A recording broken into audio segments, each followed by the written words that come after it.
Good afternoon, ladies and gentlemen, and welcome to the Rebel News live stream on this, a Monday, February the 24th, 2025. I'm David Menzies, and my co-host is the she-devil with a sword, the Khaleesi of Northern Alberta, the sensational Sheila Gunn Reid. And Sheila, my apologies in advance. Usually I do some shtick about some national day or on this day in history, and then I make a joke. But I spent like an hour researching this day. Sheila, I might be wrong, but could it be that nothing of significance has happened on February the 24th? Because I couldn't think of anything to hook something catchy. Correct me if you wish. It is. Oh yeah, it's not a great day. I have to utter the corner of my eye. They're really working hard to make today a day. I can tell on nationaltoday.com. It's National Tortilla Chip Day. Yeah. I hate coriander day. That's a very divisive herb. Oh, coriander, why? cilantro. Yeah, Some people think it tastes like soap. Do you like it? I do very much. Okay. Well, a lot of people like it's a genetic thing. Some people have it like as part of their taste buds. They taste coriander slash cilantro as soap. So it is like either you really, really like it or you super duper hate it. Maybe let us know in the comments. Are you a pro cilantro or anti cilantro? And it's also a Twin Peaks Day, whatever. Take that for what it is. But I watched that entire series, including the reboot at the very beginning of COVID, and I forgot how complicated it is. And David Lynch just died, didn't he? He He just died did, like 2 weeks yes, ago. Yeah. late last year. That's right. But I again, you're making my point. Nothing really of super No, significance. I remember, I think it was back in the '80s. It might have been the Weather Channel moment or something like that. But they would have this day in weather history, right. and I believe I'm going by memory, and I'm pretty sure I'm right about this. And when it was October the 30th, the announcer said, on this day in weather history, nothing absolutely of significance has happened. It's never been way hotter or way colder than usual. There's been no hailstorms. There's been no tsunami, at least for Ontario. So I guess there's got to be, one day out of 365, Sheila, where, nothing doing. Well, they probably stopped that this day in weather history stuff because then they would have to be telling the public that there were adverse weather events before your SUV. So that might have got a little bit too truthy. And they're like, no, no, no. Hurricanes Yeah. only happened after the mechanization of the world. Why? And by the way, on that note, why isn't the mainstream media checking Al Gore? I think he said by 2014, the polar ice caps would I be wish. melted, that we'd never see ice in the north and south poles of the planet. How's that going for Mr. Gore? They just gloss right over it, like that catastrophic weather is going to be worse. And they say it is worse, but then they never like give you the proof that it's going to be worse. Or sometimes they erase the proof that it was like now isn't worse than it was before. Like remember when Environment Canada deleted like 100 years of weather records? A little too inconvenient for their inconvenient truth. So yeah. That is astonishing, Sheila, because I understand that there's only about 300, 350 accurate weather records in the world. So the idea that Environment Canada would gut a third of history Yeah. to make their virtue signaling points, that is astonishing, but completely believable. Yeah, I am blocked by Mike Hadima, formerly of Greenpeace, who's like the lead Greenpeace organizer in Canada. And then, but before that, he was like an NDP staffer, and he frequently says that things are much hotter now than they were tens of thousands of years ago. And it's like how could you possibly know that? But all suspicions indicate that it was, fine. Even if it were hotter, plants were bigger, animals were bigger because the animals were eating the bigger plants and life was more diverse. So it's not the doomsday these people think it is. Yeah, he says 9 of the 10 hottest years have been recorded in the past 10 years and all 10 since 2005. It's no time. Like, come on, Mike, how do you even Not know that? even a blink of an eyelash when it comes Right. to climate time. And by the way, let's go back a little further in your neck of the woods, Sheila. Tens of millions, hundreds of millions of years ago, Alberta was a tropical grassland. The big Yes. dinosaurs were there. I know that for a fact We because you were have a a beach. wonderful facility called the Royal Tyrrell Museum. Yeah. And those dino bones weren't purchased from abroad, folks. So those were dug up in Alberta. The idea of minus 20, minus 30 and beyond, it was unheard of for millions of years. So We were a there's a little beach. inconvenient truth. We were a beach in Alberta. We had a big, huge inland sea. In fact, if I find like big hunks of limestone on the farm in rock picking season, you can frequently find little shells in the limestone. Like Wow. there's so many fossils here. We not only do we have Drumheller, but we also have a big fossil deposit in Grand Prairie, Alberta. And yeah, it was a lot hotter. And then it was a heck of a lot colder because we used to be covered under a big fat ice sheet. So You know what, Sheila? I'm cyclical. surprised the climate zealots in Alberta haven't fenced off or walled off the areas of limestone that have samples of seashells. Because I go back to, because I'm a pop culture freak, Beneath the Planet of the Apes. And as we know, the forbidden zone in the Planet of the Apes was that area where the ape elders knew there was evidence of human civilization, like subway tunnels and Yeah. toys for human boys and girls. And so I'm surprised your zealots haven't fenced off any inconvenient prehistory for Alberta. Don't give them any ideas. You know, even the apes did Orwell, didn't they? The environmentalists are doing the same thing too. We should tell everybody what we're Yes. doing, because there are a couple of different ways to support this very unscripted show, as you're picking up, obviously, from the conversation here. So this is the Rebel News Roundup. It's completely unscripted. We talk about the news of the day as it happens quite frequently. We try to give you some hot takes, cold takes. Some days I'm coming into it a little bit blind, but these are the issues we're following. And because we are a platform of the people and for the people, we think these are issues that you care about as well. And there are a couple of different ways that you can support the work that we do here. If you are watching us on the wonderful free speech platform of Rumble, where you will get Rebel News in its complete uncensored form. You can leave us something called a Rumble rant. That's our paid chat over there. It helps us keep the lights on here at Rebel News because, as you know, we'll never take a penny from Justin Trudeau. And how could we hold him to account if we ever did? But if you are still watching us on YouTube, I'm happy to inform you that after some hard work, we are remonetized over there. Who knows how long that will last? I believe it is a temporary development, but we'll see how it goes. We'll be as careful as we can because we know a lot of you are comfortable with YouTube. So I get it. So you can leave us a super chat over there again, or even after the fact. If you can't catch the show live, I think you can leave us a super thanks in the comments also. And as I said, we'll never take a penny from Justin Trudeau because it turns all of your coverage into a grant application, or at least it taints it. It gives the perception of bias even when you have none. So those are the rules. Get chatting. Let us know what you think the most special thing about today's day is. Apparently it's Cilantro Day. Do you like it? Do you hate it? let your rebels know. And let's get into the news. Liberal Party developments late last week. And then over the weekend, this ousted leadership candidate, I'm actually surprised they let her go on that long. She did the conservative news circuit, which I thought was kind of interesting. Ruby Dhalla. Now, say what you will about Ruby Dhalla, and Lord knows I have. She was saying a few things about the Liberal Party, about how far it has drifted away from what it looked like when she was there. From the Chrétien days, let's say, and the Paul Martin days. But they tossed her out of the party.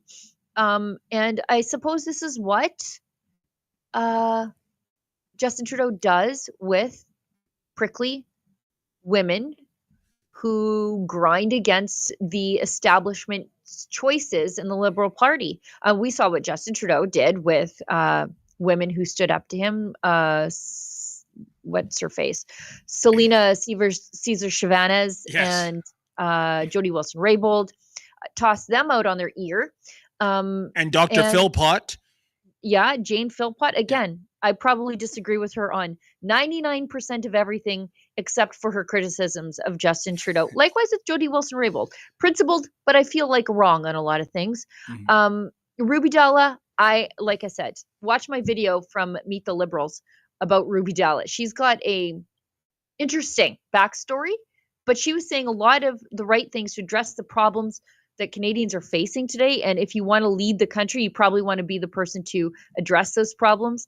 Instead, they're obviously going to select Mark Carney, the guy who created those problems. But she sat down with Ezra over the weekend, and I think he was her first real interview, like real conservative interview. And a great interview at that. And it was wonderful. She was very candid. Yep. And so we've got a couple of clips from that. Let's watch. Okay.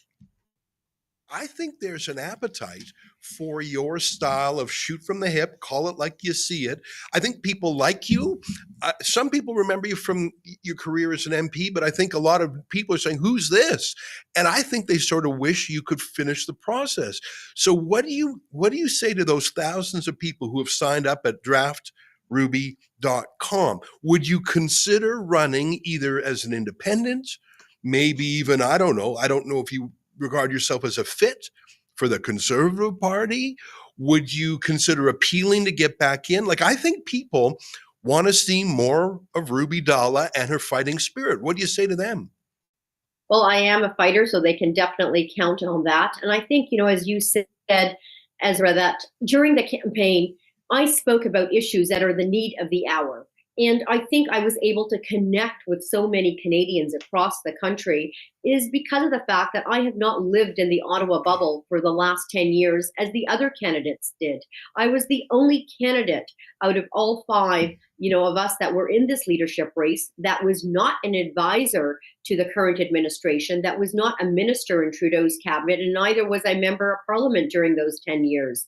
I have had my ear to the ground in the last 10 years. And when I spoke about progressive policy ideas, whether it was related to our economy, whether it was related to business people in our country and Canadians who are just overburdened by all of the taxation that we are paying. And I spoke about having a review of our tax system, about ensuring that we create a value for tax system, or putting in a housing Cesar to ensure that we actually start building, more affordable housing in our country, or toughening up on bail reform and toughening up on crime. I think it was a need of the hour. And these are, issues that are important. And I think it's about time that, politicians in our country start speaking to the needs of what Canadians want to actually deliver results.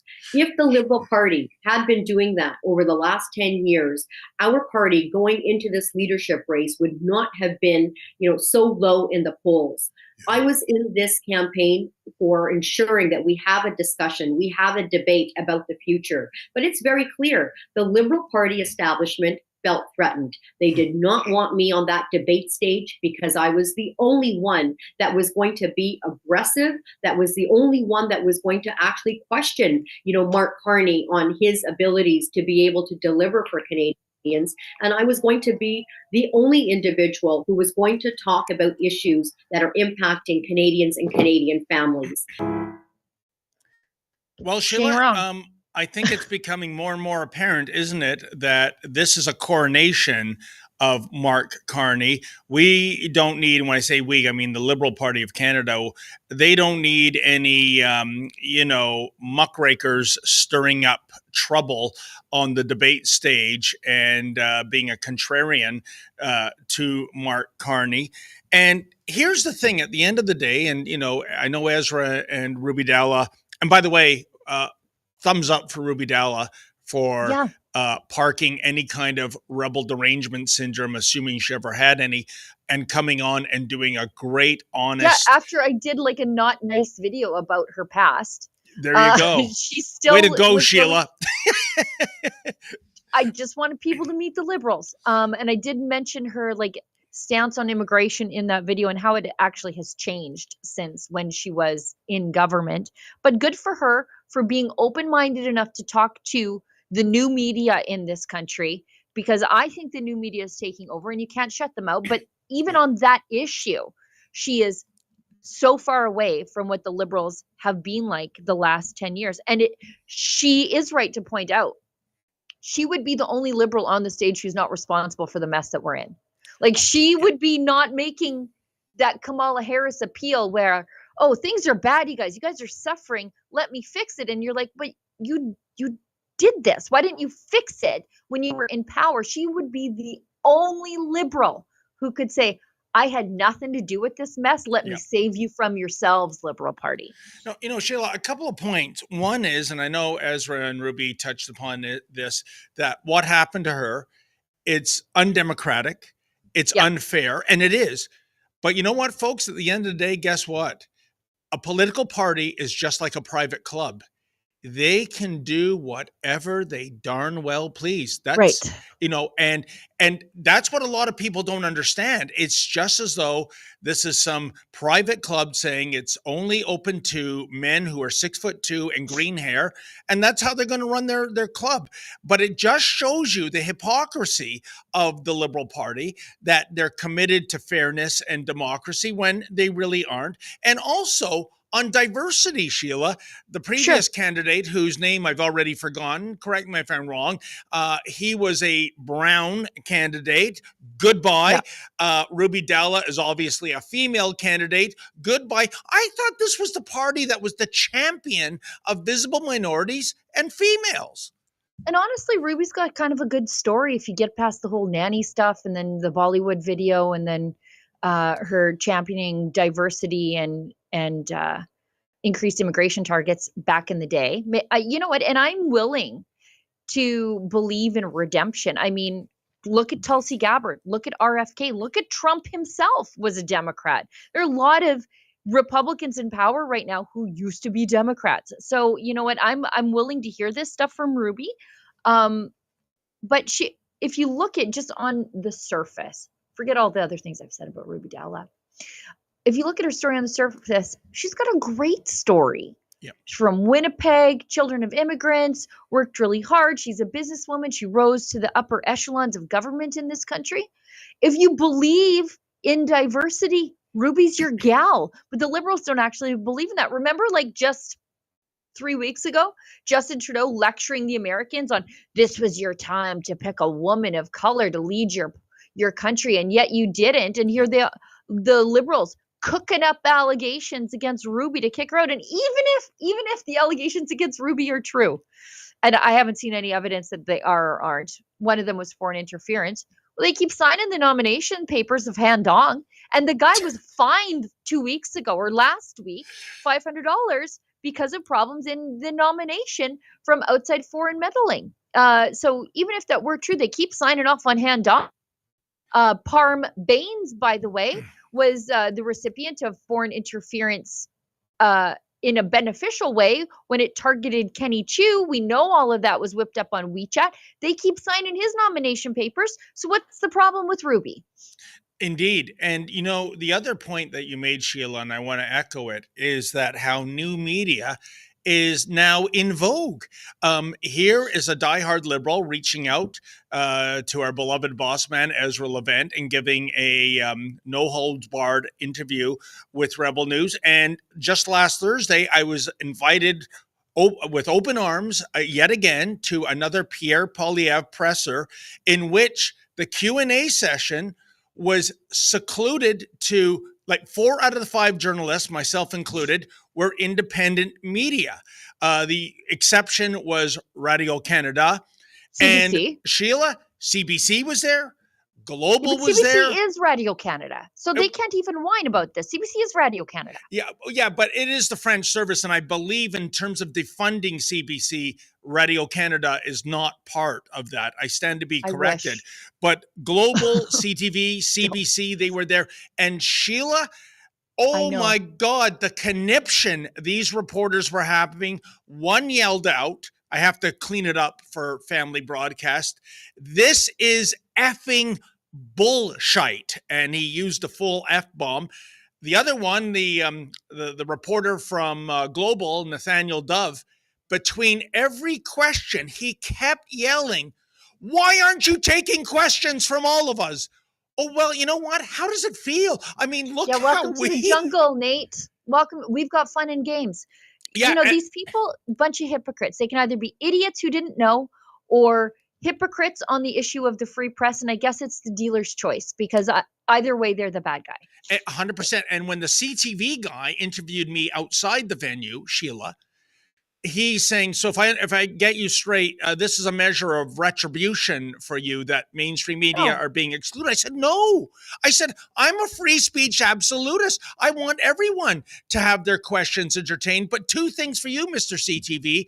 One, where were you for a decade when me and all of my colleagues at Rebel and all of our colleagues in independent media outlets were being barred, were being censored, were being arrested by the Justin Trudeau Liberals? And by the way, do you think maybe in terms of CTV being excluded, it might just have a teeny tiny bit to do with the fact that you took Poilievre's quotes, sliced them and diced them, and made it seem that he said something he didn't? Do you think Right. maybe that's your reason for exclusion? Give me a break. Well, and just on the issue of fairness, because all of a sudden they're concerned about fairness.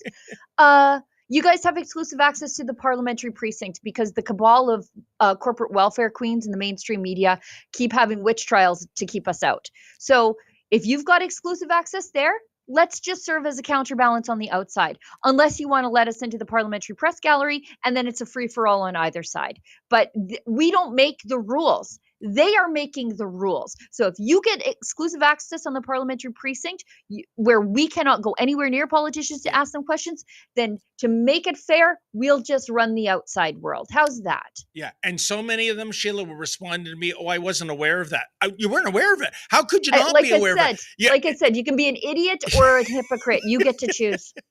And by the way, Sheila, I just want to, so it's just not all about us. That was a very inspired presser by Pierre Poilievre. The theme was Fix the Broken Budget. It was at a West End Toronto food bank. You know, Sheila, my heart sunk going into that building, because imagine being in that position, and typically no fault of your own. And why do I say that, folks? In 2020, this particular food bank, this one Toronto food bank, serviced 10,000 regular clients. Yeah. Today, 5 years later, 70,000. And guess what? Maybe it's a coincidence, Sheila. I don't know. 2020 is when Mark Carney signed on as Justin Trudeau's financial advisor. How's that working for us? And yet we've got to listen to these idiot liberals tell us that it's unpatriotic to say that Canada is broken. That seems pretty dang broken to me, by the way. Yeah. When you've got, and by and large, these people are working poor.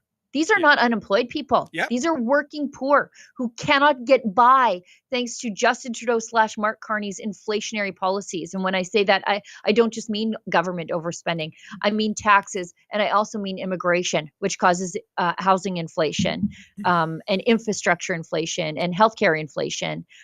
We've got one more clip from Ruby Dhalla. Okay. And she is pointing out that the hypocrites in the Liberal Party won't shut up about diversity. And Justin Trudeau, remember his like, oh, we're going to have a gender parity parliament because it's really important to elevate women. And she's like, okay, I'm a lady. I'm trying to elevate myself to the highest office of the land. And they're like, no, we don't mean you. We mean the ladies who will shut up and fall in line. That's what he meant. Just a few weeks ago, Justin Trudeau criticized the United States for not voting for a woman as president. He specifically said they missed an opportunity with Kamala Harris. We were supposed to be on a steady, if difficult sometimes, march towards progress. And yet, just a few weeks ago, the United States voted for a second time to not elect its first woman president. And I feel like at least Kamala Harris had a shot, like she was in the general election, but they blocked you. They blocked Chandra Arya. They're blocking anyone who, for some reason, they don't approve of. It feels very undemocratic to me. We're going to keep. Sorry, Ezra, just on that for 1 second. It's quite interesting. We've had this issue with the, Jody Wilson-Raybould. We've had a couple of other women, Right. that were completely sideswiped by Trudeau, and then for this leadership race in particular, we had Mr. Arya, whose reasons, are unknown at this point. Does the party have something against strong, successful women who speak about progress in our country? Does the Liberal Party of Canada have something against, immigrants in our country who are trying to ensure that their voices are heard? Does the Liberal Party of Canada have something against women of color in our country who are trying to ensure that the policies that we speak about actually resonate and reflect the need of the hour? We call it the Liberal Party of Canada, but how liberal is this party actually? It just really, really makes, no sense. It's mind-boggling. And I can tell you from the responses that we have been receiving from across the country, liberals and even people that wanted to join the party, to expand our party, which is always the whole point of, any political leadership campaign, is to bring new people on board because they believe in your vision. I can tell you from the messages and the responses that we have been receiving and that are all over the Twitter space and Twitter feeds, people are sick and tired of, the Liberal Party of Canada talking about inclusivity, talking about having, the voices of immigrants heard in our country, talking about the importance of women. And then on the other hand, their actions do not reflect that and completely doing otherwise.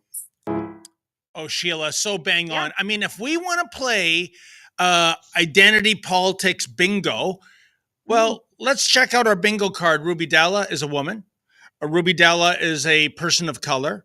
Ruby Dhalla is a Sikh. Oh, I don't know about you, Sheila. Seems kind of diverse to me, don't you think? Bingo. Yeah, bingo. But this is the Liberal Party of Canada, and what they mean is diversity of. When they say diversity, they used to mean diversity, not of thought, of course, but of color. But they don't even mean that anymore. What they mean is homogeneity of viewpoints. So Correct. if you are one of those immigrants, people of color who decided that you're going to think for yourself, we can't have, you may as well be white. You may as well be a white man, Ruby Dhalla, according to the Liberal Party of Canada. And just moving ahead, because I know we're spending a lot of time on this, but if I had to say on the spectrum of ideas, Ruby Dhalla would fit in the purple wing of the Conservative Party just fine. Like, I don't know where she would be different from, let's say, the person in the next clip, Michelle Rempel, on a lot of viewpoints. And Michelle Rempel is still considered a powerhouse within the Conservative Party, especially on economic issues and Western diversification issues. I think that the Conservative Party of Canada is sort of a coalition of people who are libertarians on social issues and social conservatives, as in people who think the government has no business in your life. Those groups sort of find common ground and meet on economic issues where they just think it's actually not the government's business on social issues, and they come at it from different viewpoints. And I think Ruby and Michelle Rempel are pretty close on most issues, especially on social issues. So I think there's a place for her in the Conservative Party, especially if she sort of says, yeah, when I was a Liberal, I had viewpoints on certain things, but the Liberal Party left me behind, and I've come around to some other ways of thinking. Oh, I have a lot of time and respect, Sheila, for classical liberals, and this party is anything but that. But, what I find so hypocritical is that, as far as I can tell, the Liberal Party of Canada's leader has always been a white male heterosexual, right? Yes. But when they do the photo ops, they can we get a couple of MPs with turbans on and a couple of MP ladies with hijabs on? And is there a guy in a wheelchair? You know what I'm saying? So let's do the photo op that we're all about diversity. But when it comes to numero uno, the man in the catbird seat, it's the same identity every single time. Well, and the greatest example of this is Mark Carney, right? When he was doing his campaign announcement in Edmonton, the one where he also threw all the independent journalists out of, he just basically snatched somebody's kukum out of the crowd and said, "Oh, Indigenous grandma, do a prayer for me." And she's like, "I Googled Mark. I guess he's all right," because he needed that diversity there. She really had no idea who Mark Carney was. She said but that. He needed somebody's kukum to say an Indigenous prayer. And so anybody would do. And so he put somebody's granny on the spot because just for diversity points. It felt really like exploitative, actually. So in other words, to wrap this up, Sheila, basically what Justin Trudeau and his ilk are saying when it comes to diversity in the Liberal Party of Canada, it is the same saying that The Rock made famous. know your role and shut your mouth. You are a Yes. good little prop for the photo ops, but other than that, don't expect actual positions of power in this party. Yeah, your job is to check a box on a checklist of diversity stuff. Yeah. It's not to say anything or have any independent thoughts of your own. We can't have that. Speaking of Michelle Rempel, who I think Ruby Dhalla and her would probably agree on a lot, except Ruby's catfish photos. I can't get over her like catfish campaign photos, where if you see Ruby on camera, filter free, versus her I thought they were AI. I really did. Her campaign photos. Just look. That's not she's airbrushed her face into like some sort of alien face. I wish she had never done that. Did she get her lips done, Sheila? I mean, I guess it's Botox.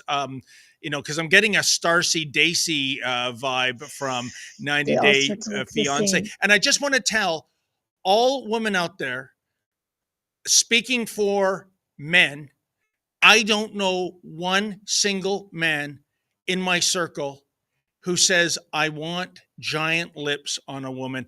Don't do that, ladies. I don't know. Are you trying to impress other ladies? Because guys don't like it. None that I have met say that's for me. So anyways, I'm going off on a tangerine, but hopefully it's Instagram. Instagram is a poison. We've got Michelle Rempel Garner talking about the Liberals' recent resurgence in the pollings, depending on the poll that you see. Like if it's Nanos, I'm like, Frank Graves, no, I'm not sure. He's got conservative derangement syndrome. So I never take his polls with a lot of credibility, but also when those are aggregated into the other polls, it skews the results of the other polls in the aggregator. So always remember that. But Michelle held a press conference this morning, I believe. So this is a clip from that. How concerned are you about the diminishing lead in the polls for the Conservatives?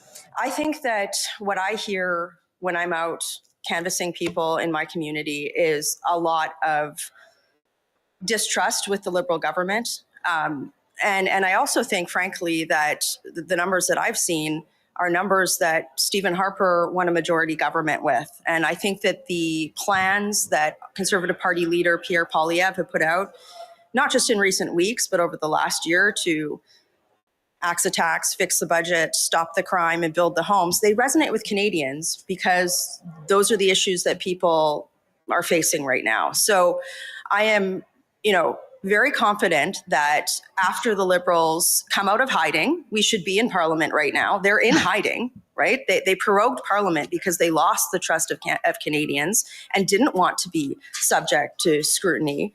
When we are in an election campaign, you will see that message, that plan that our leader's been consistent about resonate with Canadians.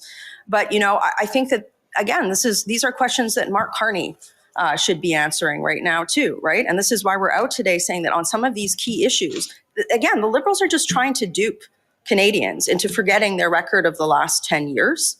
We will not allow Canadians to do that. Frankly, it doesn't take a lot of work because Canadians are living with the results of those policies.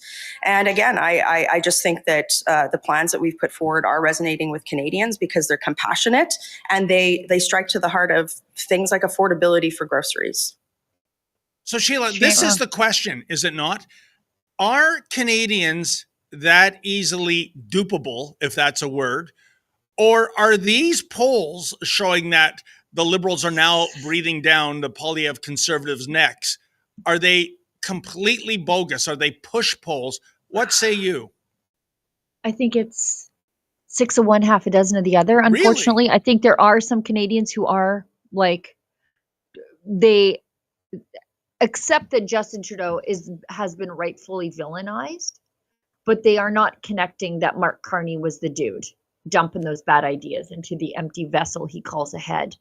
And I have a unique viewpoint on this because as an Albertan, we could not vote blue any harder than we do. And so we look at the people in the rest of the country and are like, what on earth is wrong? What aren't you getting that we consistently get out here? How do we make you understand? And so I have a real hard time having faith in my fellow Canadians because we're out here pulling the load. doing the work, Yep. voting conservative, and we're watching people in the rest of the country complain about the way things are in Canada, but not putting together who did that to you.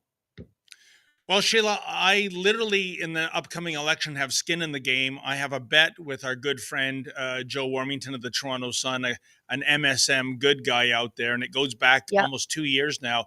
Me betting heavily that the Conservatives are going to form the next government. Joe saying no, not because he supports the Liberals, folks, but because he thinks there's some shenanigans that might happen, some cheating that might happen.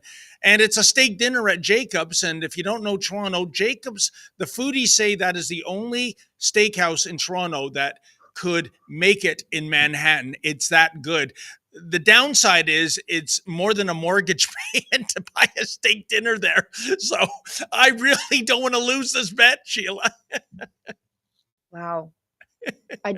I can't even believe that there's a steak that's good in Toronto. As Oh, Alberta, out here in you cattle will country. eat those words. And the greatest Caesar salad I've ever had in my life. Next time you're in Toronto, I'll see what kind of dough we have in the swear jar and take it down to Jacob's. Maybe we can at least have an appetizer.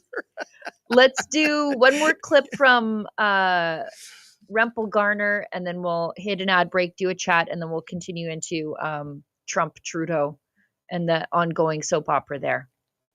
So this is threat does Mark Carney pose to a Conservative victory? I think the question is, how much of a question does Mark Carney pose to average Canadians? You know, no, but that is the question that I think people need to be asking, given how sneaky he's been. For me, as a representative who has been locked out of Parliament, I am literally locked out of Parliament right now because of the Liberal government. And I also have to reemphasize something here. Mark Carney has been at the helm of a lot of the financial and economic decisions that have been made by the Liberal government over the last several years. And, you know, there was a great article, I think it was in the Toronto Sun today, talking about how, you know, a combination of Mark Carney with American tariffs would ruin the Canadian economy because he does not have a plan to make our country more resilient and face his entire lifetime of policies have been putting forward things that have actually put Canada in this position of weakness right now. So, you know, again, I think that tonight, you know, Mark Carney needs to come clean on a bunch of these issues. And I do think that Mark Carney poses a giant challenge for Canadians and a giant threat to Canadians. She ain't wrong. Thank you, Michelle. I mean, she's right. And pointing out that he's been sneaky. He's got the Kamala Harris problem where how do you distance yourself from the economic carnage you are responsible for creating? The media are going to let him off the hook. The Conservatives are trying to put those pieces together. Now, is it going to resonate with Canadians? I hope so. But I have very little faith in the Greater Toronto area, unfortunately. And don't forget, Sheila, Mr. Poilievre isn't just going up against the Liberal Party of Canada. He's going up against the media party. And I could tell last Thursday in Toronto, with that mood in that room, they have an axe to grind. I am sure for years now, they've been looking under every boulder, going to high school yearbooks, dredging up in the time machine of the internet, anything he might have said. He will have to contend with that, okay? Because they know about the defunding, and already they're being, it's almost a moot point. Yeah, you exist, but you're not getting any questions in. So they are motivated to bring this man and this party down. So watch for that. Right. Yeah. Like I said, over the weekend, the gravy train with biscuit wheels is about to roll out of the station, and the mainstream media is worried about standing on the platform with their suitcases in their hand because Poilievre said he's going to defund them. So he is their enemy. Yeah. He is going to make sure that they get laid off. Yeah. Because they have broken business models, and they don't need right now to fix their broken business model because Trudeau just says, well, here's some money. I'll take it from these successful businesses and give it to these failing ones. And we'll just not say that that's socialism at all, which it absolutely is. And, you know, Sheila, it couldn't be more blamed. A couple of weeks ago, I had a piece, as you know, it was, I believe his name was Adam Austin, one of the head honchos of Bell Media, openly working for the Chrystia Freeland campaign. Yeah. How is that not a conflict of interest? That's unbelievable. So not only are we taking the money, we're going to volunteer time and try to get another Liberal elected. That's your mainstream media. And that is why, Sheila, that the vast majority of people do not trust the mainstream media, nor do they get their news from it anymore. And I don't think you can fix it. Yeah, well, it's not just the bias, but the perception of bias. Yep. Right? Like, and so that it just taints everything. We've got a chat we'll get to. We'll do the ad read, then we'll do a Rebel ad, and then we'll go back into, like I said, the Trump-Trudeau ongoing soap opera there. We've got a chat from Ableist SL, gives us $5 and says, has Rebel considered creating a TV channel to replace Sun? And do you support the annexation of Canada, probably the rest of the Commonwealth, by the U.S. in retaliation to globalist and woke corruption? The reason we went outside of conventional TV is because the internet was free. Yeah. And it was a low cost entry way to talk directly to the people without the censors of the CRTC. YouTube is in every home, right? Like, so you don't have to try to shoehorn this onto cable. Somebody buys cable, and then you need to make sure that you get what's called mandatory carriage to make sure that you get onto every cable package. This was the best way and the lowest bar for entry for Rebel News to get to all of you. Now we're on your every phone if you want it. We're on every computer. We are on your TV if you watch YouTube on your TV, or if you watch Rebel News that way. So, I mean, consider that your TV channel, right? And we can do that without the cost and the censorship. Now, that is exactly why Justin Trudeau has continued to try to censor the internet and expand the bureaucracy of the CRTC to encompass streaming. That's the Rebel News law, because we went streaming instead of the old-fashioned way, because they could never kill Rebel News the way they killed Sun News. And Sheila, I want to touch upon something you said there, the cost, because Ezra and I are refugees from the old Sun News network. I can tell you that in the brief history of Sun News, they were losing almost $20 million a year. And what I'm getting at, to have the top heavy capital costs of a TV station in an environment in which mainstream media, let's face it, it's a sunset industry. Viewers are declining. Advertisers are going away. Those advertisers that you have are paying maybe 10 or 15% on the dollar, what they used to. So in other words, folks, to make it viable, we would actually have to accept government donations. Yeah. And we ain't going to do that because we don't like the inherent conflict of interest. It's unethical. There is no merit to it. I can tell you, my old Ryerson journalism professors, if I agreed to something like that, they'd be rolling over in their graves. So as Sheila mentioned, we are lean and mean. And part of that is not being anchored down by huge capital costs, which a TV network would include. Now, I think the other part of the question from Abel I just want to say this. I just want to say something else. But being lean and mean has allowed us to innovate. Like right now, you're watching me connecting to David on Skype, which is free. In the olden days of Sun News, it was a satellite connection, excessively expensive. Yep. We because we're small, because we're effective like that, it's also really easy for us to deploy to events. So if something's happening, we just grab our cell phones, a microphone, and we're out the door. Whereas if you've ever seen CBC go to an event, it's like 2 satellite trucks, 4 chase producers, a guy that holds a reflective piece of tinfoil, an audio guy, a boom operator, and a cameraman. We can get there quicker. We can get in and out and done. And tell you the stories that those other people say, well, you know what, the amount of resources and money to deploy to that story, we're just not even going to cover it. It allows us to do things that they can't.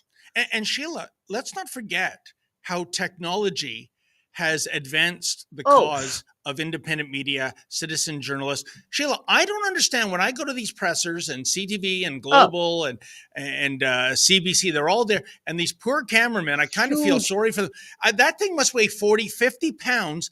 And I challenge you folks, watch a presser where we're doing the filming and they're doing the filming. Can you tell the difference? You know, this little gizmo here, this thing that fits in my breast pocket, the quality right now is off the charts. Sheila, what I'm getting at, why do they feel it necessary to bring those giant clunker cameras around with them? Yeah, I know there's some special effects they can do with it, but you rarely do if you're covering news. Right. And we do maybe it there's a after better anyway. zoom, but other than that, I don't know what the advantage is.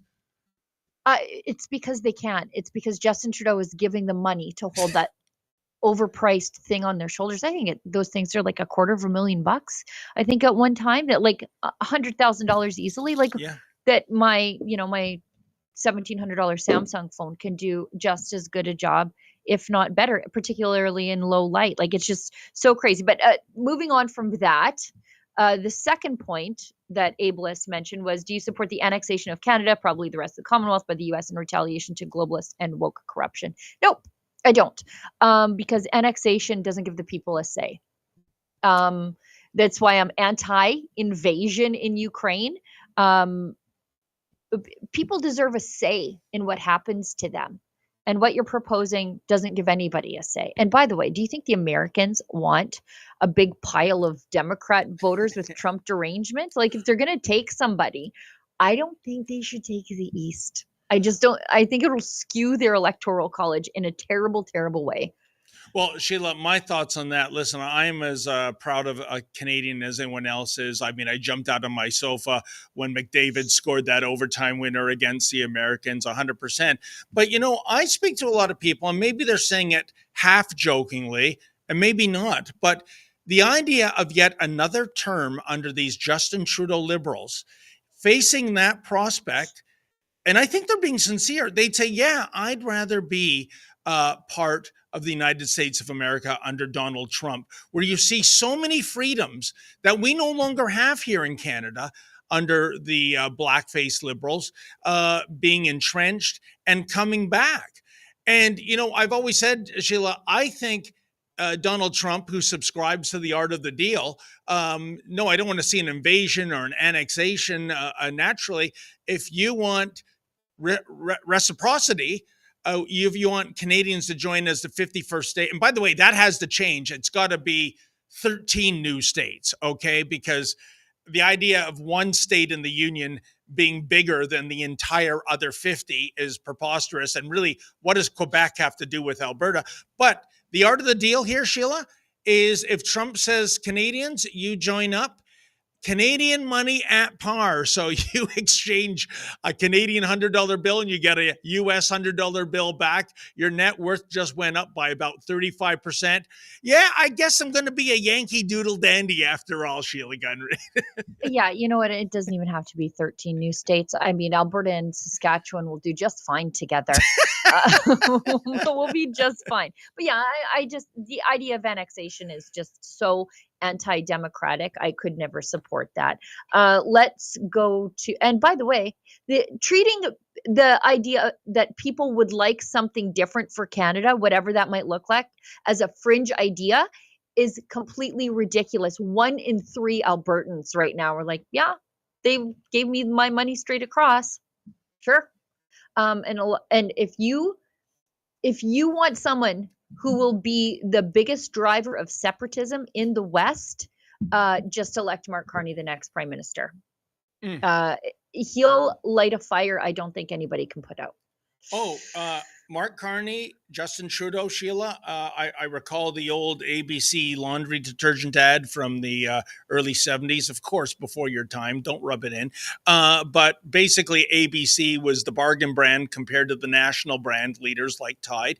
And their campaign was showing identical pieces of laundry, one in the national brand and one in ABC. And the housewife would say, this was the tagline, can you tell the difference? I can't tell the difference. That's Trudeau and Carney in 2025. Yeah, it's the same ideas, just with a more boring guy explaining them to you. We've got a quick ad read from our friends at Rumble. It's a sponsorship from Rumble that's incredibly important to the survival of Rumble, but I should tell you the survival of us here at Rebel News too. because Rumble is a place of anti-censorship, just not a place where you won't be censored, but where they will fight attempts by governments to censor them. And if Rumble gets censored, then you get censored. So they stand up for free speech and they put their money where their mouth is. So when Rumble first started in 2013, they built the platform for the small creator. They didn't censor or have biases. They were fair and treated all creators equally. No one thought platforms would censor political conversations or censor opinions on COVID, but they did. Facebook admitted they fell to pressure from the Biden and Harris administration. They did the same thing here in Canada. They fell to Health Canada. Rumble did not. They held the line. They are attacked daily for giving us at Rebel News a voice to talk to you. They are attacked in corporate media. They're attacked by governments like France. They're attacked from brand advertisers who refuse to work with them. Corporate America is fighting to remove speech. Rumble's fighting to keep it. Rumble won't survive with brand advertisers. They don't get much of it. Watching our show on Rumble is the most they can ask from you. But if you really believe in this fight and you have the means, one major way you can help Rumble survive is by joining Rumble Premium. It's really easy to just cancel your YouTube Premium and just take that money and apply it to Rumble. Join the community that believes in the First Amendment and believes in our human right to free speech. Rumble is offering $10 off with the promo code STUDIO when you purchase the annual subscription. Go to rumble.com/premium and use promo code STUDIO. Like I said, if you have the means and believe in the cause, now's the time to join Rumble Premium. If you don't have the means, we're just very happy that you watch us on Rumble, where you will get the full uncensored version of Rebel News. Should we hit a quick Rebel News ad break and we'll come back in at President Trump calling Justin Trudeau a loser. Canadians know the national anthem. They stand in silence to remember those who died for this country. But not every Canadian knows their rights and freedoms. The Freedom Passport will change that. It looks and feels like a Canadian passport, but contains the Canadian Charter of Rights and Freedoms in a portable, easy-to-read format. The Freedom Passport. Order one for yourself and for all the freedom lovers that you love at freedompassport.ca. I've got a better idea than tariffs. What would an America First strategy for Canada-U.S. trade look like? Is there room for a Trump-style mega deal even bigger than Greenland? A dozen years ago, I wrote a best-selling book called Ethical Oil, The Case for Canada's Oil Sands, which made the liberal argument that the oil sands are the fair trade coffee of the world's oil industry. In my new book, Deal of the Century, I look at Canada-U.S. trade through an America First lens, and I come to the conclusion that far from putting tariffs on Canadian oil, Donald Trump should ink a 50-year, $13 trillion deal to buy all 170 billion barrels of Canada's oil sands, shutting out China and giving Canada the means to pay for a rebuilt military. And as for yanking Trudeau's chain, well, he'll be gone as Prime Minister in a few weeks, but I've got a better suggestion for how Trump can slap Trudeau around a bit without hurting America's economic interests. That's in the book too. Get your copy now at dealofthecenturybook.com. And trust me, Trudeau doesn't want you to see this. All right. Can't wait. Yeah. Let's get into President Trump. It's audio saying what so many Canadians believe to be true, and acknowledging that he remains a great judge of character of the people around him, calling Prime Minister Justin Trudeau a loser. He won the first game, and the second game was a great game. It could have gone either way. Justin's a loser, always has been, and he's just a guy that really doesn't. I think he's done a very bad job for Canada. He's taken it radical left. Justin's sort of a nice guy, but he's a loser. Sheila, here's where I stand on this, and I'm going to preface it by saying I love Trump and I loathe Trudeau, but I have to disagree with that comment. And this does not mean I'm a Justin Trudeau supporter. If you win electoral office, and I don't care if it's a city councillor or an MPP, MLA on your neck of the woods, an MP, you are a winner. It is a Herculean task. There is a process behind it. He won in 2015. He won in 2019. He won in 2021. That's the bottom line. Now, winning elections is one thing. Has he been good for Canada? No, he has been horrible for Canada. Everyone I know, even former Liberals, wants regime change. So when you're speaking loser, if his job is to become the Prime Minister, he has been a winner. I'm just calling it like I see it, Sheila. I think we're using loser in the more colloquial way of using the word loser. In that it's not winners or losers, it's just the kind of person you are. Are you just a bit of a loser? I feel like he is. He failed upward his entire life. He really is qualified to be a substitute teacher and a part-time snowboard instructor and the guy who always had weed at the ski hill. Like, I feel like that's where he would be without his last name. Yeah, but you know what, Sheila? Fair enough, but the ostensible policy reason for being a political leader, a politician, is to win. As Al Davis of the Raiders once said, just win, baby. And he has won time in and time out. Going back to 2021. How much of that winning has to do with his last name? That aside. All of it? He still delivered. He still put the bacon on the table. Going back to 2021, who do you think was the bigger loser in that election? Justin Trudeau or Aaron O'Toole? Oh, I would use Aaron O'Toole. I would describe him as a loser in also the colloquial way, but also in the literal way. Yeah. So a 100% certified all-around authentic loser. Stamp of approval. So at least you can make the argument that Justin Trudeau got his party back in play. And in Machiavellian terms, thanks to sellout Singh, ruling as though he has a majority government. That is the ultimate tragedy. But again, as Charlie Sheen would say, winning. You've got to get some more up-to-date pop culture references, David. Good gracious. We've got another in the past, Sheila. Back in the day when, a person with a penis was a man and not a fake woman. Stop, we've got to, David, we're trying to stay on YouTube. Oh, sorry. Yeah, I meant somebody going out for Halloween, of course. Nothing to do with transgenderism. Stop. Let's go to President Trump saying he wants to keep "O Canada" as the anthem for the 51st state. Okay. They get 95% of their product from the United States. I think they have to become the 51st state. And you heard the people booing the national anthem, but I think ultimately they'll be praising the national anthem. We'll have to work out some deal with it, because I do like the "O Canada," right? It's a beautiful thing. I think we're going to have to keep it for the 51st state. I call him Governor Trudeau. I said, Governor Trudeau's doing a wonderful job. I think it's actually cost him his election, if you want to know the truth. You know what, Sheila? I love Trump and I love the trolling, but I got to take issue. I mean, to be factually correct, 95% of our goods comes from the United States. I'll tell you, whenever I'm in a Dollarama or a Walmart, I would say 95% is coming from China. And as a matter of fact, I was in the TD Bank the other day, their green pens, I couldn't help but notice it said made in the USA. And I said to the teller, how much are these pens costing? $20 a unit? Yeah. I mean, and that is so unusual to see a mass-produced small goods, commodity, small goods but like that's what it says, made in the USA. So I don't think that number's right. Do you?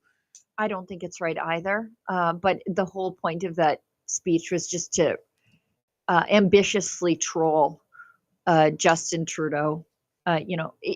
If he lets us keep our national anthem, great, but he should mandate that it be the old one. Yes. And not the new one.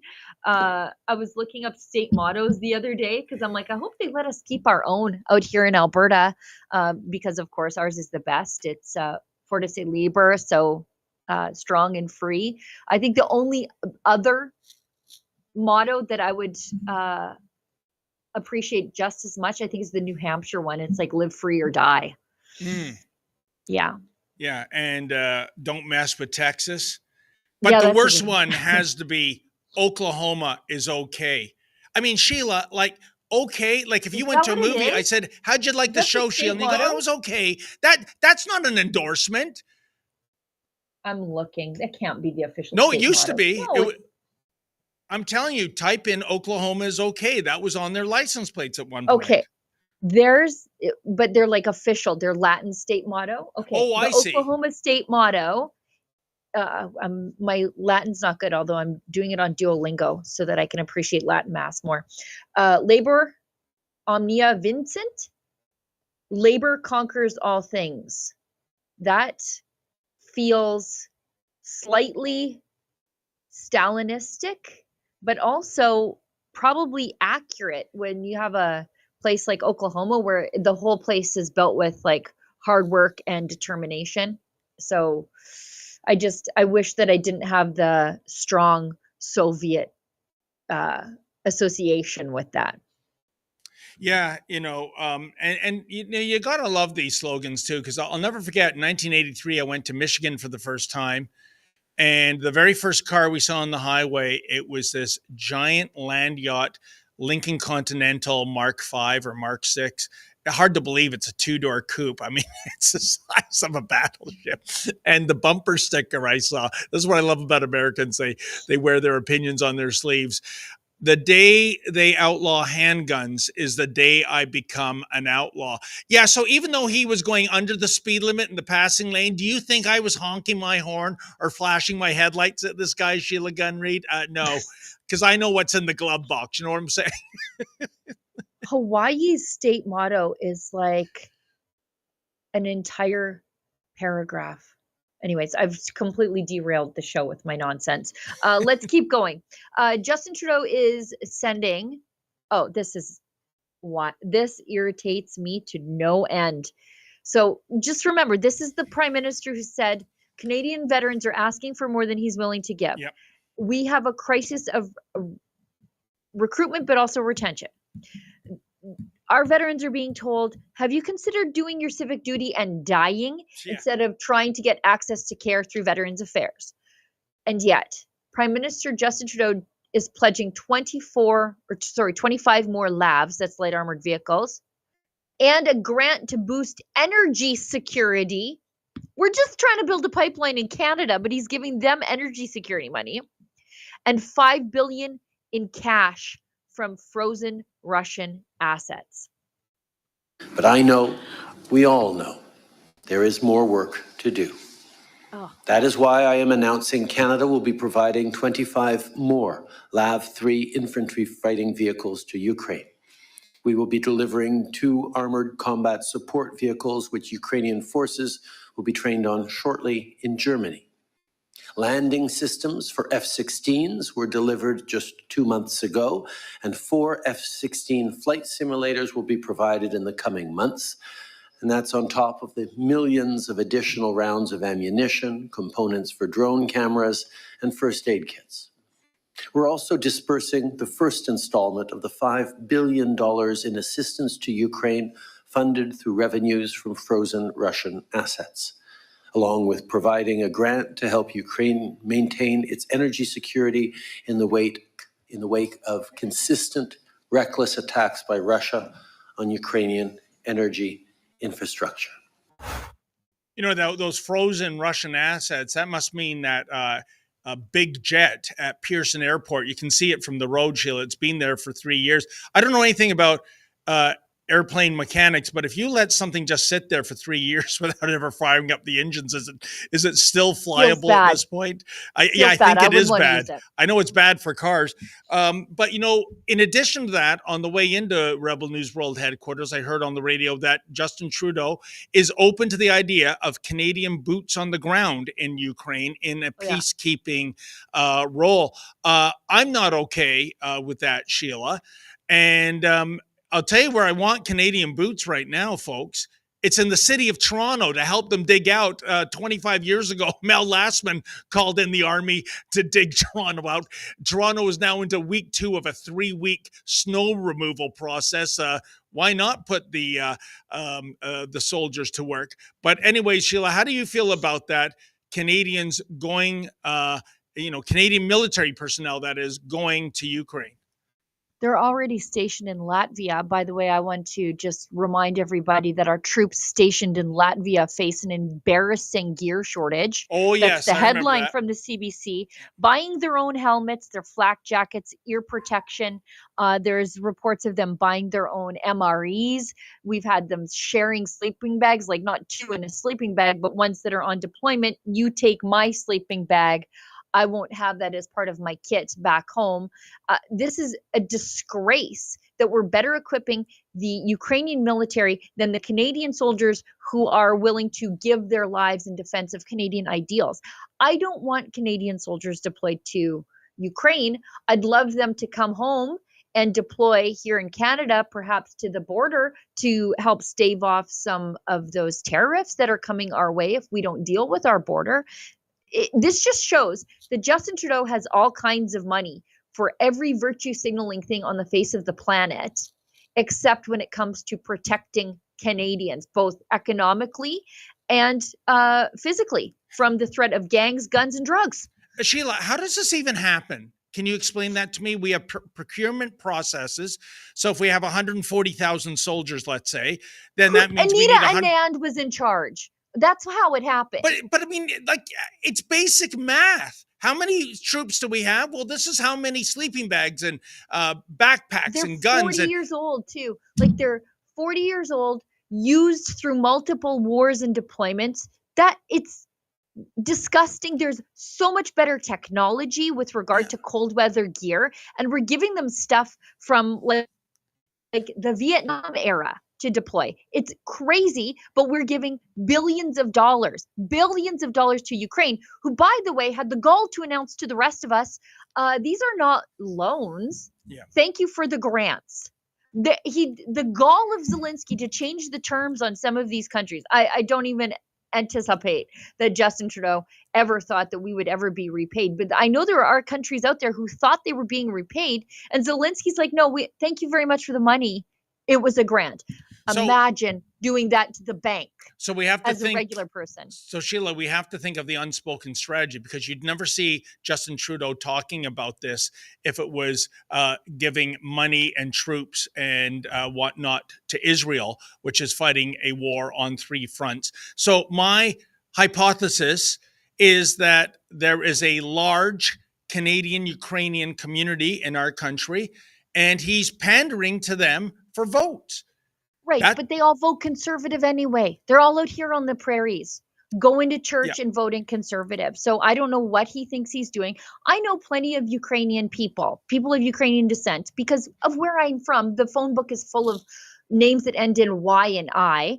And they are anti-invasion like me, but also anti-sending money to a forever war. Yeah. Which is what we have on our hands, where it's just young people from both sides being thrown onto the bonfire of it all. There has to be a way forward, and it isn't this.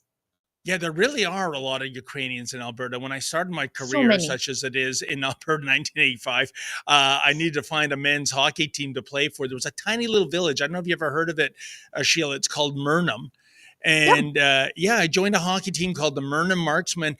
I was the only non-Ukrainian on the team. And believe me, folks, because of that and the fact that I played net, was I the goat when things went south? Not the greatest of all time. I mean the scapegoat. Okay. Also because you're from Toronto, and we have a strong anti-Toronto sentiment out here. On the issue of Zelensky, we've got a couple more stories from him. We're over the top of the hour, but I don't think we have quite a hard stop. Olivia, I'm sure, will whisper in my ear. Ukraine's Zelensky, he says that he's going to turn down a mineral deal if the mineral deal is repayment for Biden-era U.S. aid. A grant is not a debt. Ungrateful, just completely ungrateful, this guy. Yeah, and, not really a champion of democracy on the Ukraine home front either, Sheila. Let's not forget that, elections being suspended and whatnot. So, that is chutzpah, getting a loan and then reimagining, to use a Disney term, that loan into a grant.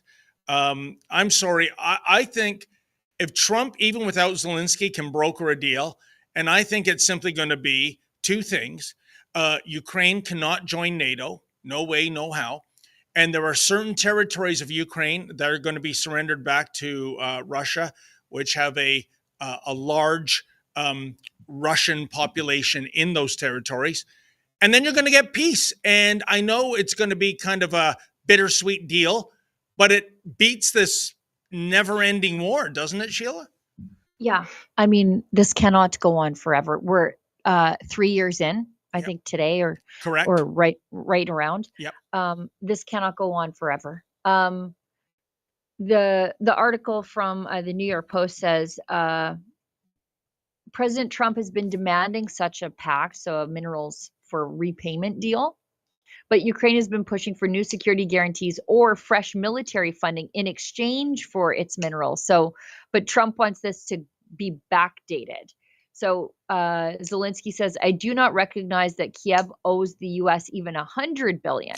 Zelensky told reporters at a press conference a day before the third anniversary of Russia's full-scale invasion of his country. We agreed with Biden that this was a grant, and a grant is not a debt. So what Trump wants is a deal granting the Americans rights to hundreds of billions of dollars worth of critical and rare earth minerals in Ukraine to serve as back pay for aid offered to Kiev. Well, Sheila, how about this? Let's have a peace deal, okay? And be done with this endless welfare. We can't afford it. Anyone going and they down... can't afford it. No, just no one in can human afford lives. it. You know, so, if Trump can broker something and end this flow of billions with a B, I guess it's soon going to be a trillion with a T. The sooner the better. Yeah, I mean, that's exactly it. The only people doing well out of this is BlackRock. Yeah. That's it. They're arms dealers, and then they're getting the contract to rebuild war-torn places.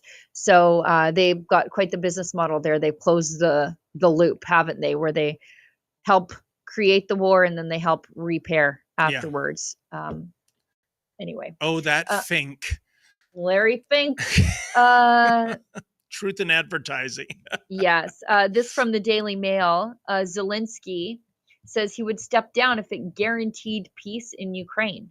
How about step down first, so we know we're not going to fall into bait and switch with that one too? Or just, I'm not even suggesting that he step down. Let's have an election. Let the people decide if you're the right man to continue leading, right? Like, why wasn't democracy the first reflex here? Yeah. Totally agree. Yeah. All right. Hamas.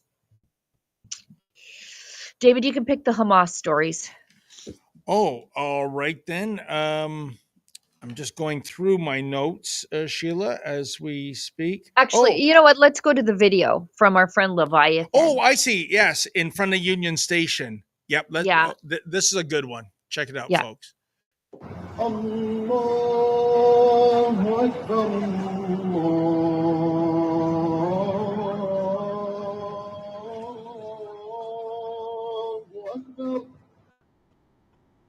La ilaha illallah.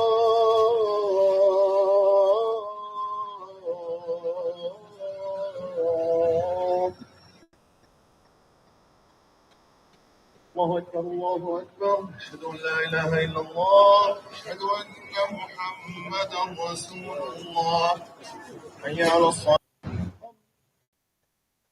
Yeah, this is let's push the envelope part 442 in terms of what we can get away with. The police, of course, went over to the Hamas holes and said, will you get your candy asses off Front Street because you're in front of the busiest train station in Canada? No, of course they didn't do that. They probably asked, are you thirsty? Are you hungry? We got some Java and Timbits in cruiser number 10. Sheila, this is just the middle finger being raised to, everything. Law and order, Canadian values. They are getting away with things that nobody else could. If I went down in front of Union Station right now and tried to make a blockade with my pickup truck, believe me, I would be roughed up, arrested. The truck would be impounded. These guys, hey, it's diversity, I guess. Unbelievable. Yeah, this is complete two-tiered policing. Yep. So they closed the road directly in front of Union Station so that people who are loyal to the designated terrorist group Hamas, so an outlawed terror organization in this country, could hold their prayer. They're standing on an armed resistance banner, in case you're wondering how they feel about October 7th. They feel that the abduction and murder of 1,200 Israeli citizens is just resistance. These are the same cops who refuse to do anything when these folks go into Jewish neighborhoods and stage their cosplay. In fact, I misspoke. I don't want to say they refuse to do anything. They know who the bad guys are. Prickly Jewish journalists who show up on the scene to document what's going on, like our boss, Ezra Levant. They marched him away in handcuffs, but they do nothing about these guys who, at the very least, could get a jaywalking ticket. And Sheila, can you explain for me? We're now into the third anniversary of the brutal shutdown of the Freedom Convoy in Ottawa. Where are the pearl-clutching liberals? You don't have the right to commandeer our streets and make noise. Have any of these people been brutally shut down with the whack 'em and stack 'em Gestapo?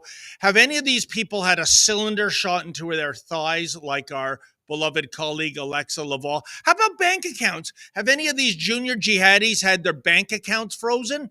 No, no, and no. Again, the double standard in terms of politics and two-tier policing, it couldn't be any more apparent than that. And Myron Demkew, when are you going to tender your resignation? You are the worst police chief in Toronto history. And given that Bill Blair was a police chief, that's saying something. Yeah. But that's why I think he probably wants to just be the next Bill Blair, right? Yeah. Like Bill Blair is not going to be wanting to work forever. I don't even think you could even loosely describe what he does as work, given how checked out he was during the foreign interference scandal. But I think your current police chief thinks, well, I'm gonna do what liberals do. I'll just fail upward into an MP position. I'll be the next public safety minister. Yeah. But this is why your question to Pierre Poilievre was so important at that press conference that irked all the mainstream media who were mad that their boring questions that nobody cares about didn't get answered.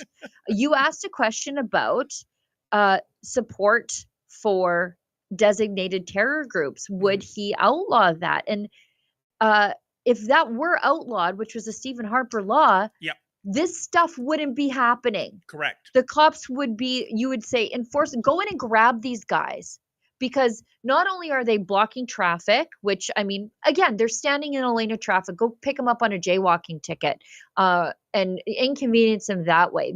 But they are expressing support for an outlawed terror organization, which is a terrorist crime in this country, and you can go to jail for a heck of a lot longer. But right now, like I said, we're not even giving them the most basic, inconvenient ticket of a jaywalking ticket. We're not even actually even shooing them off the road.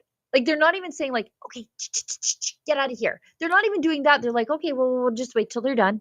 Sheila, back in December, when I went to the press conference outside the Toronto Jewish Girls' School, which was shot up for the third time, I think, in 8 months, and you had a member of the Toronto Crimes Hate Unit there, and I was asking him about shutting down this sort of hate, and his answer, I can't remember it verbatim, but the gist of it was, well, you know what, there's some nuance.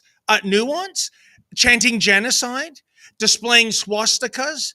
Having a guy dress up as Sinwar? Are you kidding me? Where's the nuance? And this is a guy with the hate crimes unit. Yeah. Yep.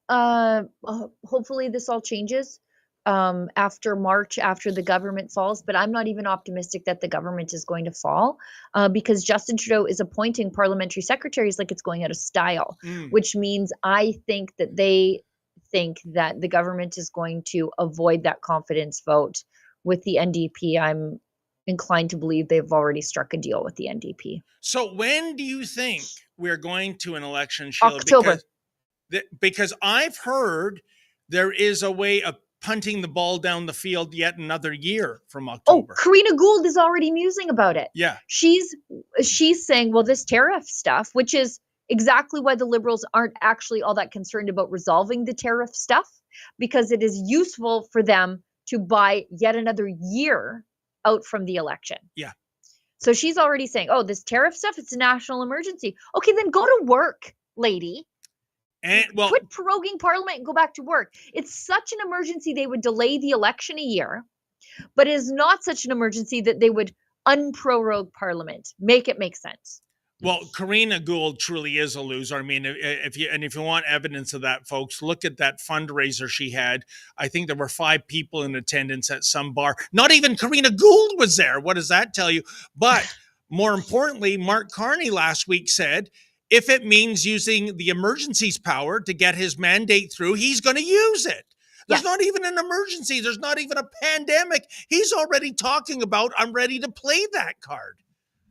Yeah, exactly. So, and he never specified what emergency powers he would use. So I guess everything's on the table with these Liberals because they think, the more we kick the ball down the road, the more people will forget how bad we've made things, and we'll get to be the people who fix things. We'll get to try to beat Kamala Harris.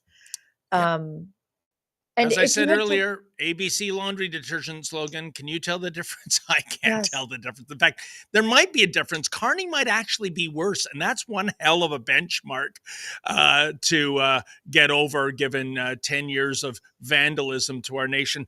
But Sheila, I see we're almost at 2:25. Do we have any more super chats? Or we have a couple. I just want to talk about one thing because I can't believe it took this long.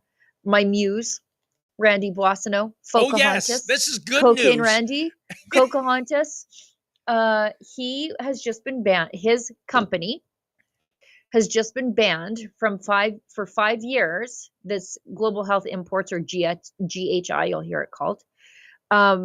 It has been put on the ineligibility and suspension list with the Department of Public Works. Why? Well, how much time do you have? Randy Boissonnault and his space alien looking androgynous partner, who he met on a plane, started a PPE import business just before Randy became an MP. So they get together, they start this business because the pandemic is rolling in 2020. Justin Trudeau calls a snap election. 2021, Randy becomes an MP, but he's also 50% owner of a PPE business. Then Randy becomes in the government voting to maintain vaccine mandates and other COVID mandates, one of which is the requirement to wear PPE while you vote. Guess whose company gets the sole source contract with Elections Canada to require or to provide the masks for people to vote? It's Randy Boissonnault's company. Sheila, wait a minute. Let's be factually correct. I thought it was the other Randy. I was getting to that. So the reason they got the sole source card, there's so many scandals. It's like a big spider web. And I'm there, the guy with all the sticky notes trying to keep track. He gets the sole source contract because Randy identifies as Cree. Randy is not Cree. He even gave him, he alleged somebody gave him a Cree name, Strong Eagle Man, more like Strong Eagle Man, which is the heavily government funded LGBTQ charity. Yep. So then it comes out that Randy is helping run the company while he's a sitting MP. So that's where we get the other Randy text messages. His partner is called to testify about these conflicts of interest. The Conservatives get their hands on text messages showing that this partner is Stephen Anderson is his name. You could just go Google that. Stephen Anderson, Randy Boissonnault. that he is helping run the company. He's getting text messages from somebody named Randy, who's on the West Coast, while Randy Boissonnault is in Vancouver on a cabinet retreat, helping run the day-to-day operations of the company. Oh, also, the company also shares a post office box, the physical office box, with a woman who's implicated in cocaine trafficking. So Randy is either Pocahontas or Pocahontas because of the cocaine overlay in all of this. But anyway, finally, his company, Global Health Imports, just now is no longer allowed to engage in obtaining government contracts. Finally. And not forever, just for 5 years. And Sheila, at this point, I just want to, on the Randy Boissonnault file, give Pierre Poilievre a shout out for what I thought was the greatest moment in the House of Commons last year, when Mr. Poilievre was arguably going beyond parliamentary etiquette in skewering Randy Boissonnault, and the speaker stepped in to, I guess, warrant an apology out of Pierre Poilievre, because of Mr. Boissonnault's hurt feelings. And Poilievre said, "Oh no, I was talking about the other Randy." Oh, I know. And the look of the speaker didn't know what to do. It was like Bambi looking at the high beams of a Hummer on Highway 401. It was just, if you can Google that, folks, it's worth all your efforts. Yeah. You know who's really great on the Randy Boissonnault file is Michael Barrett. And I was trying to think about who he would be in my fantasy football cabinet, because Larry Brock is the AG. He must be the AG. If Poilievre doesn't put him at AG, what are you even doing? Then I was thinking, like, Michael Barrett, he's so good, he's so sharp that I would hate to put him at a boring department. But given the contracting scandals, I think we've got to put him at PSPC, Procurement Canada. He should be the procurement minister, because he's going to get to the bottom of all these fraudulent contracts. And even though it's a boring ministry, it's so important. He would be our Elon Musk, and that department would be our Doge. Yes, completely. I think it should be the Doge department. Like, you never really think about procurement unless there's some sort of scandal. And he's been so strong on these scandals. Jenny Byrne, if you're watching, in the future cabinet, it must be Larry Brock at AG. And Michael Barrett, he must be at procurement. He has to be. Okay. We've got a couple of chats, and then we'll wrap it up, because then we've gone an hour and a half. We've got one from Udabersi, and that is how you say her name.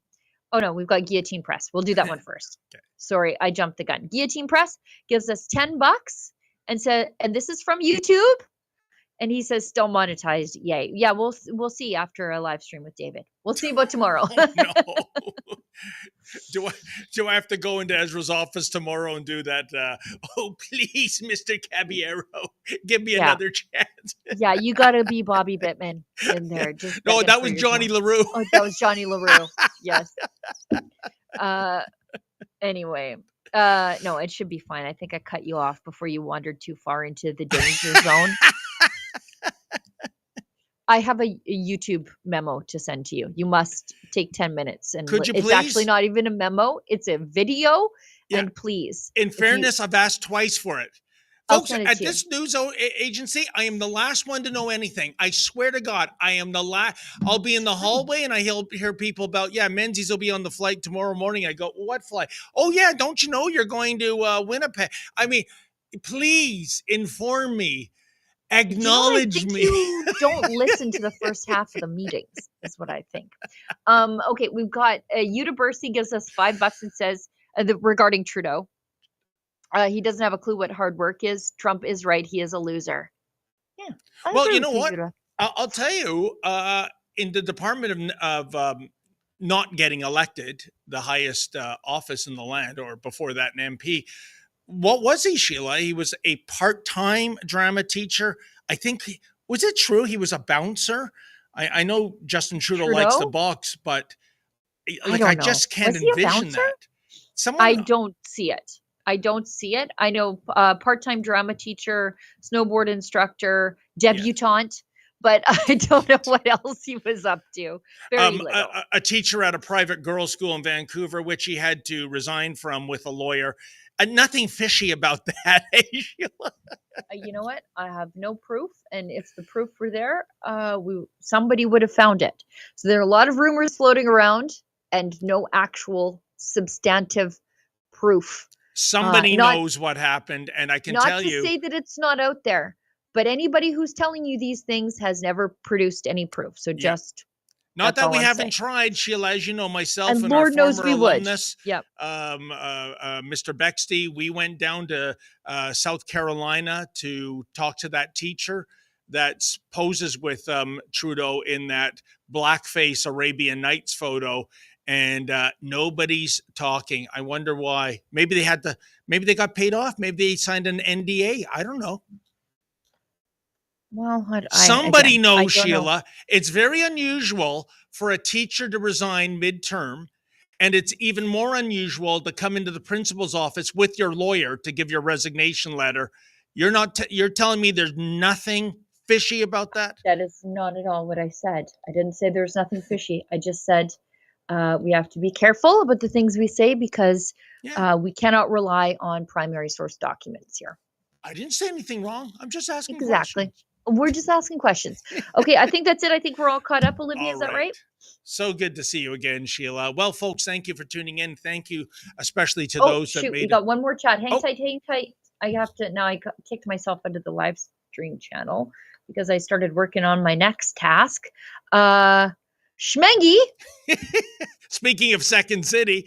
Or he's Stan or Yash. Schmengi gives us $5 and said, did someone speak about SCTV? You know, I must tell you, I have the Happy Wanderers tour shirt. Somebody made a Happy Wanderers like greatest hits on tour shirt, and I saw it and I was like, what are you charging, good sir? I'll pay whatever you're asking. I'll dig it up and I'll find it because I am indeed also showing my age, my affinity for SCTV.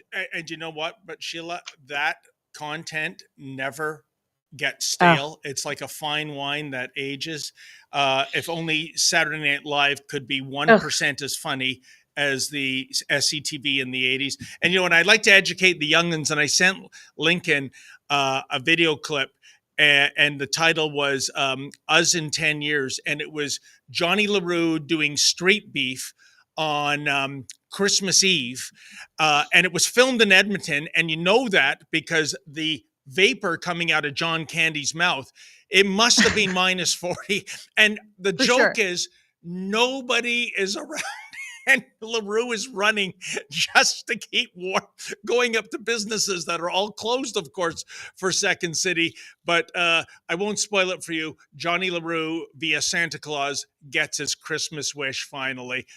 Google that, folks. It is worth every ounce of your time. Well, I think that is it.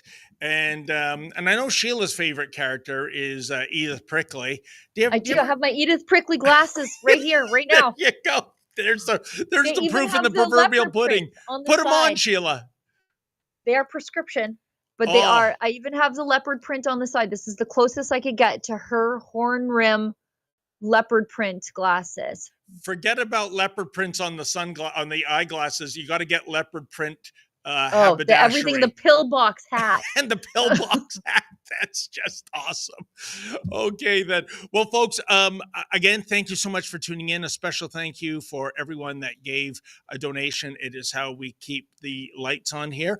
I will be back on Friday with the lovely Sheila Gunn Reid. Sheila will be here tomorrow with a rebel to be announced later. How does that sound? In the meantime, as always, folks, stay safe and stay sane. It looks like we're getting very close. The deal's being worked on, and we're, I think, getting very close to getting an agreement where we get our money back over a period of time. But it also gives us something where I think it's very beneficial to their economy, to them as a country. But we're in for $350 billion. How we got there, I don't know. But that's a lot of money, a lot of money invested, and we had nothing to show for it. And it was the Biden administration's fault. The Europeans are in for about $100 billion, and they do it in the form of a loan.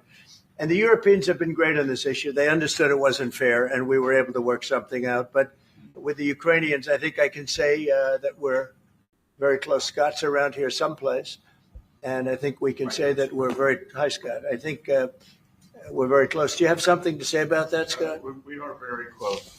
The Good. 1 yard line. All right, good. Mr. President.